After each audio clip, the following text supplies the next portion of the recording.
Assalamualaikum warahmatullahi wabarakatuh. Perkenalkan, nama saya Rifati dengan NIM 2511101056 dari Prodi Pendidikan Agama Islam semester 1. Kali ini saya akan menjelaskan jawaban ujian akhir semester mata kuliah Filsafat Umum dengan dosen pengampu Dr. Habib Anwar Al-Ansori, MPD.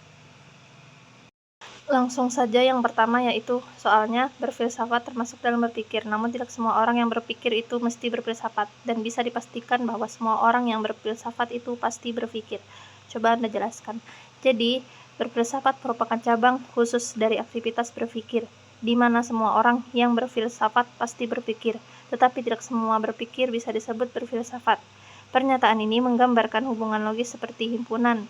Maksudnya, berpikir adalah himpunan universal, yaitu semua orang melakukannya secara alami dan dasar untuk menyelesaikan masalah harian, seperti memilih makanan atau merencanakan jadwal. Sedangkan berfilsafat adalah himpunan bagian yang lebih elit, sistematis, dan mendalam. Jadi, kesimpulannya semua manusia berpikir, tetapi tidak semua manusia berpikir secara filosofis. Sedangkan berfilsafat adalah berpikir dengan cara yang lebih mendalam, kritis, dan menyeluruh. Karena itu dibuatlah pernyataan bahwa berfilsafat adalah bagian dari berpikir, tetapi tidak semua berpikir berarti berfilsafat. Selanjutnya, yang kedua, saya akan menjelaskan pernyataan proses dalam berfilsafat. Yang pertama, yaitu dongeng dan tahayul dapat melahirkan ilmu pengetahuan. Dongeng dan tahayul awalnya menjelaskan fenomena alam, tetapi melalui kritik rasional mereka juga melahirkan ilmu pengetahuan ketika mitos digantikan oleh observasi dan logika, seperti transisi dari mitologi Yunani ke filsafat alam Thales. Pernyataan yang kedua yaitu keindahan alam semesta di malam hari menimbulkan keingintahuan manusia untuk mencari kebenaran. Pemandangan bintang di malam hari memicu rasa kagum yang mendorong pernyataan tentang asal-usul seluruh alam semesta yang terstruktur, seperti yang dialami para filsuf pra-Sokrates dalam mencari kebenaran metafisik. Pernyataan yang ketiga yaitu angan-angan melahirkan filsafat. Imajinasi dan angan-angan manusia mendorong spekulasi tentang kemungkinan realitas alternatif, membentuk filsafat sebagai jembatan antara mimpi dan pengetahuan rasional.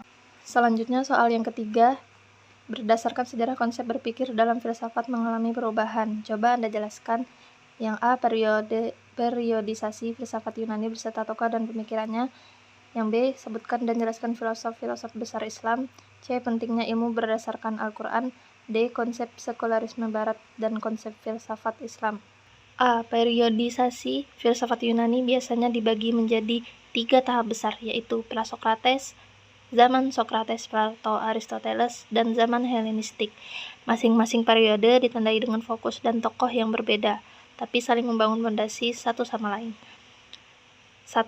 Periode pra-Sokrates atau filsafat Islam. Fokus utamanya mencari asas pertama, arsa dalam alam semesta dengan akal, beralih dari mitos ke logos.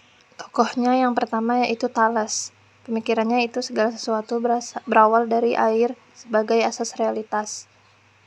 Yang kedua, Anaximandros. Pemikirannya itu asas bukan unsur konkret, tetapi apeiron atau yang tak terbatas dan tak ditentukan. Yang ketiga, Anaximenes. Pemikirannya yaitu udara sebagai unsur dasar, perubahan karena pemadatan dan pengenceran.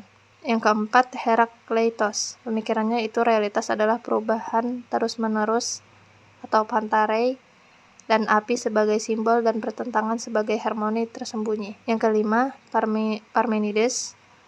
Pemikirannya itu menekankan bahwa yang ada itu satu, tetap, dan perubahan hanyalah tampak indrawi. Yang keenam, Empedokles. Pemikirannya itu menyintesiskan dengan 4 unsur, yaitu tanah, air, udara, dan api yang digerakkan cinta dan kebencian. Yang ketujuh, Demokritos. Pemikirannya itu mengajukan atomisme, segala sesuatu tersusun dari atom-atom tak terbagi dan ruang kosong. Yang kedua yaitu periode klasik. Tokohnya itu Sokrates, Plato, dan Aristoteles. Fokus utamanya itu bergeser dari alam ke manusia, etika, pengetahuan, dan negara. Yang pertama, Sokrates. Sokrates mengalihkan perhatian filsafat ke persoalan moral. yaitu bagaimana hidup baik dan adil. Yang kedua, Plato. Plato adalah murid Socrates. Plato mengembangkan teori idea atau dunia idea yang abadi dan sempurna sebagai realitas sejati dan dunia indrawi hanya bayangan. Yang ketiga, Aristoteles. Aristoteles adalah murid Plato yang lebih empiris. Aristoteles mengkritik teori idea dan menegaskan bahwa bentuk dan materi menyatu dalam benda konkret. Yang ketiga yaitu periode Helenistik. Setelah Alexander Agung, pusat filsafat menyebar dari polis Yunani ke dunia Helenistik. Fokusnya yaitu ke etika praktis dan keterangan jiwa dalam dunia yang tidak stabil. Tokohnya yang pertama yaitu Zeno dan yang lainnya. Pemikirannya itu menekankan hidup selaras dengan logos kosmik dan menerima takdir dengan sikap apatheia atau kebebasan dari gejolak emosi. Yang kedua yaitu Epicurus. Pemikirannya yaitu mencari kebahagiaan melalui kenikmatan yang bijak, tetapi tidak berlebihan atau bukan hedonisme liar. Bebas dari rasa takut, termasuk takut pada dewa dan maut. Tokoh yang ketiga yaitu Pyrrho. Pemikirannya itu meragukan kemungkinan mencapai kepastian pengetahuan, menyarankan penangguhan penilaian untuk mencapai ketenangan batin. Selanjutnya yang B, yaitu menyebutkan dan menjelaskan filosof besar Islam. Yang pertama yaitu ada Al-Kindi. Al-Kindi sering disebut sebagai filosof Arab pertama. Ia berusaha menggabungkan ajaran filsafat Yunani dengan prinsip-prinsip Islam. Al-Kindi banyak menulis tentang metafisika, akal, jiwa, dan hubungan antara ilmu dan agama. Ia menegaskan bahwa kebenaran dari manapun sumbernya tetap harus diterima. Yang kedua, ada Al-Farabi. Al-Farabi dikenal sebagai guru kedua setelah Aristoteles. Pemikirannya mendalami logika, etika, musik, hingga filsafat politik.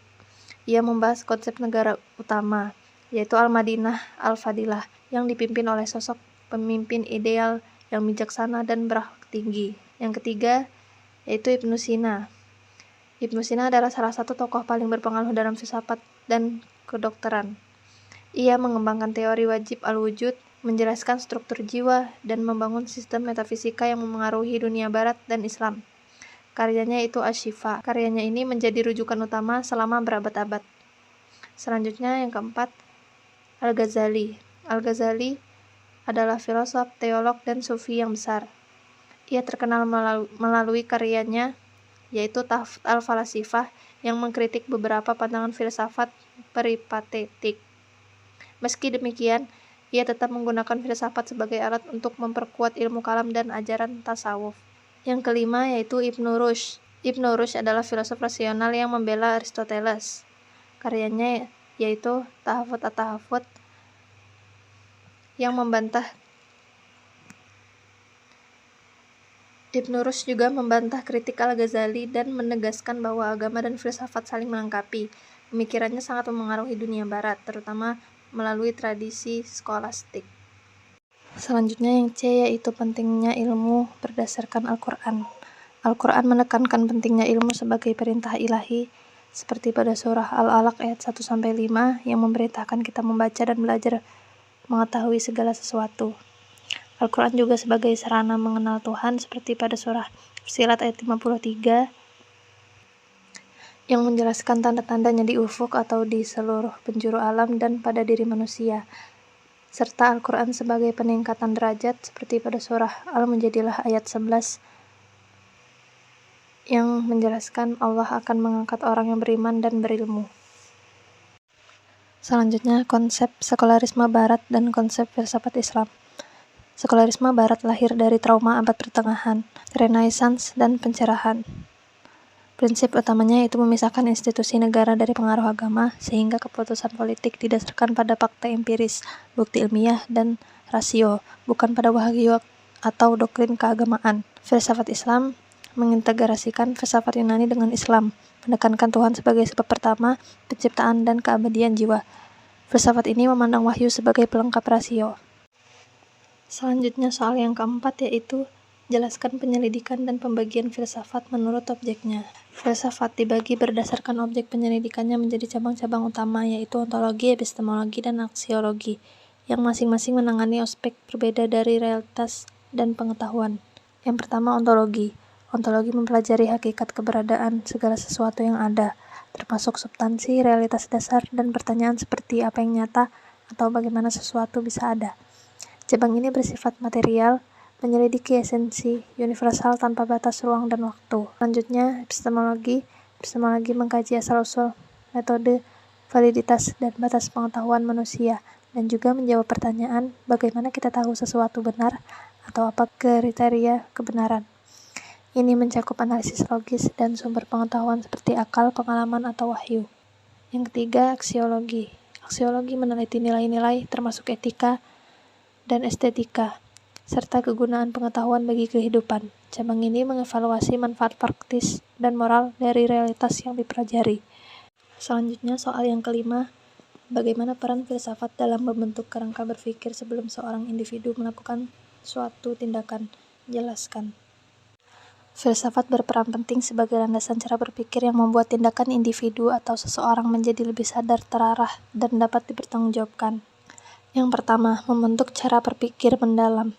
Berpikir filsafat membuat individu tidak menerima sesuatu begitu saja, tetapi menggali sebab, tujuan, dan konsekuensi dari tindakan. Ciri berpikir ini radikal, universal, konseptual, koheren, dan sistematis sehingga kerangka berpikir yang terbentuk menjadi menyeluruh dan tidak parsial. Mengarahkan sikap sebelum bertindak. Dengan kerangka filsafat, seseorang menimbang tindakan secara objektif, bukan hanya mengikuti emosi, tekanan sosial, atau kebiasaan. Hal ini membantu individu menentukan sikap yang efisien, terarah, dan proporsional, sehingga kecil kemungkinan menyesal setelah bertindak karena dampak sudah dipertimbangkan. Yang terakhir, menjadi dasar etika dan tanggung jawab. Filsafat, khususnya etika, memberi ukuran tentang baik buruk dan pantas tidak pantas yang menjadi rujukan sebelum seseorang memutuskan sesuatu.